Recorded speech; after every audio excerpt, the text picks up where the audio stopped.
तो नमस्कार, आप देख रहे हैं कल तक एक्सप्रेस। मैं हूं लंदर कुमार जी। आप सबको बता दें कि मनी मिराज जी के छोटे भाई रियाज प्रेमी जी का एक कमाल का सॉन्ग आया है जी। आप सबको बता दें कि ये सॉन्ग जो है चैता सॉन्ग है, जो कि फाइनल आ चुका है। कल ही आप सबको हम बताने वाले थे, कल ही मेरे पास से इस गाने का पोस्टर आया था, लेकिन हम आप सबको कुछ काम की वजह से कुछ बिजी हो गए थे, इसके लिए आप सबको नहीं बता पाए जी।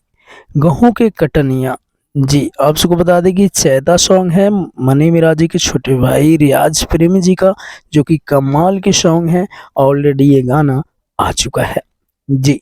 वही जानकारियां दे देने के लिए आ गए हैं कि आप सब जा करके इस गाने को देखें। ये गाना जो है ओम शांति प्रोडक्शन चैनल पर आ चुका है। ये जो चल रहा है शूटिंग ब्लॉग है, जो कि आप लोग देख रहे होंगे, गेहूं के कटनिया। ये गाना जो है काफी एक अलग हट करके है ये गाना।